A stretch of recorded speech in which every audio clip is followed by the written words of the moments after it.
Assalamualaikum warahmatullahi wabarakatuh.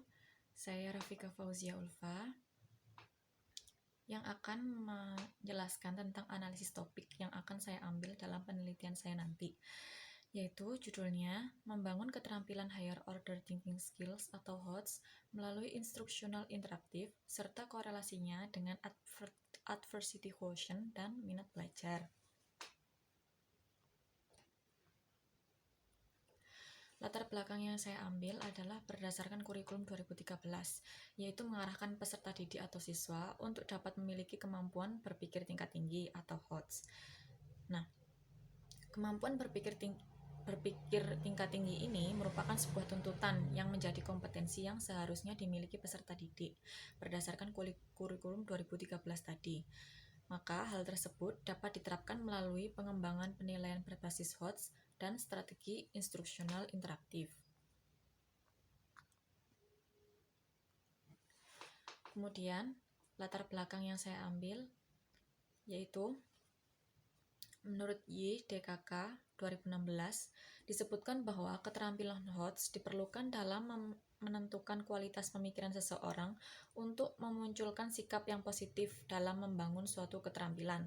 Nah, apabila keterampilan berpikir sudah benar, maka dapat memberikan keputusan yang tepat dalam memecahkan suatu masalah. Maka, kemungkinan solusi yang diperoleh merupakan solusi yang terbaik.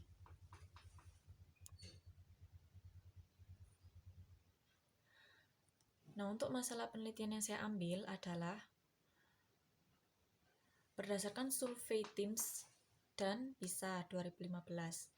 Berdasarkan survei TIMSS 2015, yaitu Indonesia menempati urutan ke-44 dari 49 negara dengan skor 397.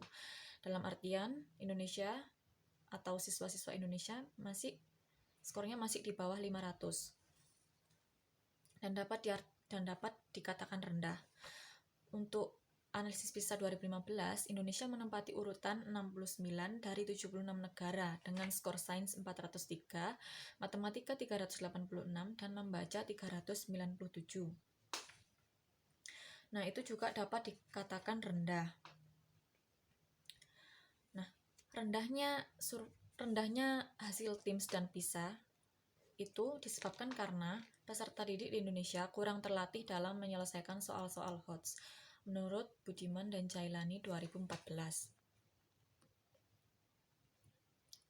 Kemudian untuk tujuan penelitiannya yaitu 1. Untuk mengetahui pengaruh pembelajaran instruksional interaktif terhadap keterampilan HOTS siswa.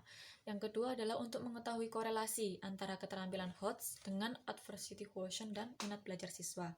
Yang ketiga adalah untuk mengetahui hasil instrumen HOTS yang akan dikembangkan nanti. Kemudian untuk hipotesis penelitiannya, yang pertama adalah mengenai instruksional interaktif dan keterampilan HOTS siswa itu sendiri, yaitu pembelajaran instruksional interaktif akan memberikan pengaruh yang signifikan pada keterampilan HOTS siswa. Untuk yang H0-nya adalah pembelajaran instruksional interaktif tidak memberikan pengaruh yang signifikan pada keterampilan HOTS siswa. Hipotesis yang kedua adalah keterampilan HOTS memiliki korelasi dengan adversity quotient dan minat belajar siswa. Kemudian untuk H0-nya adalah keterampilan HOTS tidak memiliki korelasi dengan adversity quotient dan minat belajar siswa. Ini kaitannya antara keterampilan HOTS dengan variabel-variabelnya yang lain. Nah, untuk hasil penelitian terdahulu adalah berdasarkan hasil analisis 40 butir soal UN kimia tahun ajaran 2017-2018, yaitu sebanyak 70% hanya dapat mengukur keterampilan low order thinking skills atau keterampilan tingkat rendah pada siswa. Nah, hal ini ada banyak faktor. Di antaranya adalah faktor yang pertama, lingkungan kelas siswa, karakteristik keluarga pada masing-masing individu, dan selanjutnya karakteristik psikologis mereka. Selain itu, dapat disebabkan karena kecerdasan siswa itu sendiri. Nah, faktor yang lain adalah kemampuan guru dalam mengembangkan instrumen asesmen untuk melatih kemampuan HOTS itu masih kurang, ditandai dengan adanya butir-butir soal UN kimia ini yang tidak dibuat high order thinking skill. Jadi masih 70% siswa itu mengerjakan soal-soal bentuknya masih lots, bukan HOTS. Selain itu, ujian-ujian sekolah pada kimia SMA masih tarafnya masih lots, bukan HOTS. Jadi inilah mengapa penelitian ini akan saya ambil, yaitu untuk menekankan pada HOTS-nya. Kemudian untuk manfaat hasil penelitian, setelah dilakukan penelitian maka diharapkan akan membantu peserta didik dalam meningkatkan keterampilan HOTS kimia siswa. Yang kedua adalah instrumen asesmen HOTS yang disusun diharapkan dapat melatih kemampuan berpikir tingkat tinggi peserta didik atau siswa. Nah, rencana desain penelitian saya adalah yang pertama ada experimental research dan yang kedua ada research and development. Nah, untuk eksperimentalnya yaitu untuk menguji pengaruh strategi instruksional interaktif terhadap keterampilan HOTS, adversity quotient, dan minat belajar siswa. Kemudian research and development-nya yaitu dalam penelitian ini dilakukan pengembangan asesmen HOT yang nantinya juga akan digunakan untuk experimental research.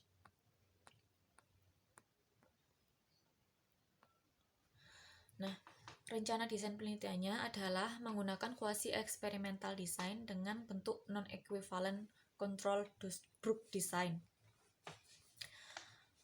yaitu dengan melakukan pretest dan posttest sebelum perlakuan dan setelah perlakuan pada kelompok eksperimen dan kelompok kontrol. Nah, subjek pengembangan asesmen HOTS ini terdiri dari ahli uji instrumen HOTS dan satu kelas siswa sebagai uji lapangan. Kemudian untuk subjek eksperimennya adalah siswa kelas 10 semester ganjil di SMA Kota Malang. Kemudian untuk materinya adalah kimia unsur. Jenisnya adalah pretest dan posttest yang telah saya jelaskan tadi. Nah, ini ada langkah-langkah pengembangan asesmen HOTS-nya. Yang pertama adalah pengumpulan informasi dan data awal, yaitu dilakukan analisis kebutuhan untuk menganalisis apakah seberapa jauh siswa dan guru membutuhkan asesmen HOTS ini.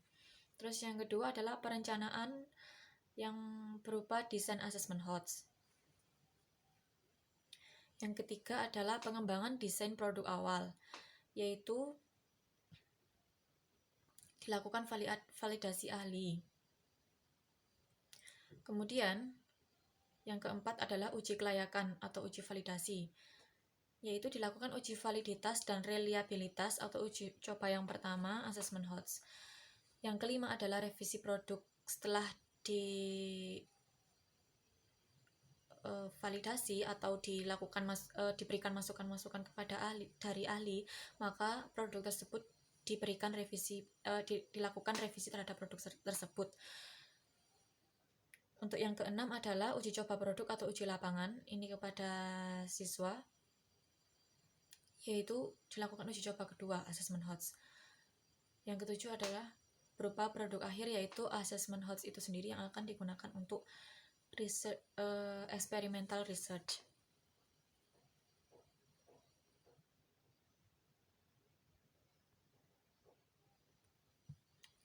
Kemudian langkah-langkah strategis instruksional interaktif sendiri. Langkah-langkahnya adalah mapping subtopik. Nah, ini mapping subtopik ini. Mapping subtopik ini adalah pembagian-pembagian materi yang akan digunakan untuk diskusi siswa nanti.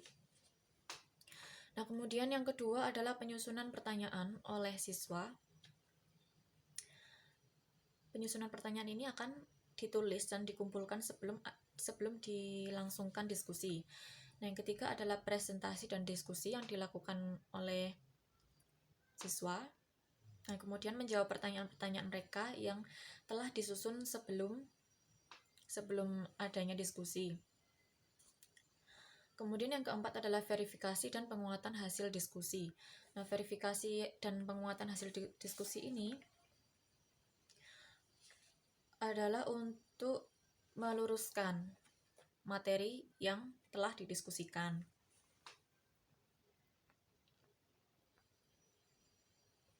Nah, teknik pengumpulan datanya ada teknik angket dan teknik tes. Teknik angket dilakukan analisis kebutuhan, uji kelayakan, dan skala sikap. Yang kedua ada teknik tes, yaitu instrumen assessment HOTS yang merupakan produk dari penelitian ini. Teknik analisis datanya yaitu dilakukan uji kelayakan ahli,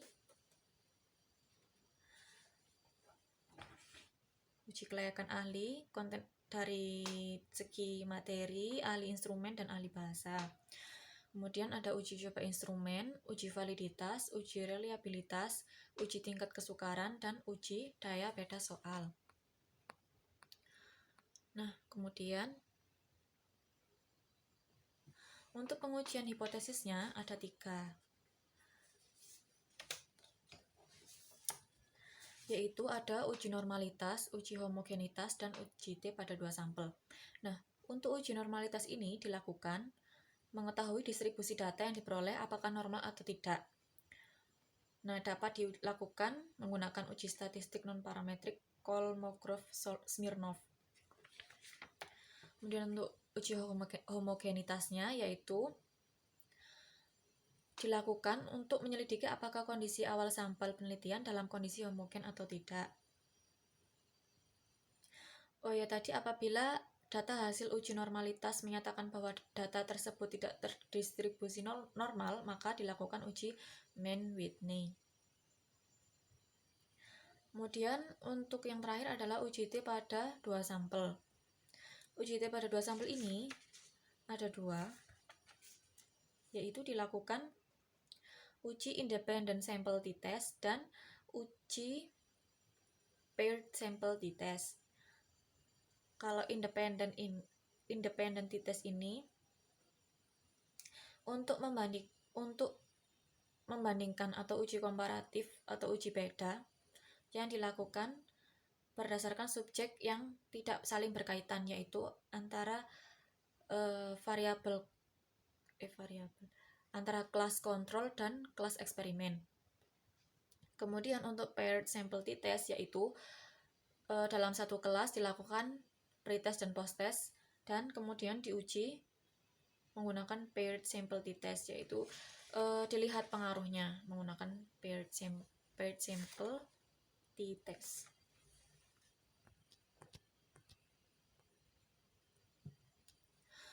Oke, terima kasih atas perhatiannya. Kurang lebihnya mohon maaf. Sekian dari saya. Wassalamualaikum warahmatullahi wabarakatuh.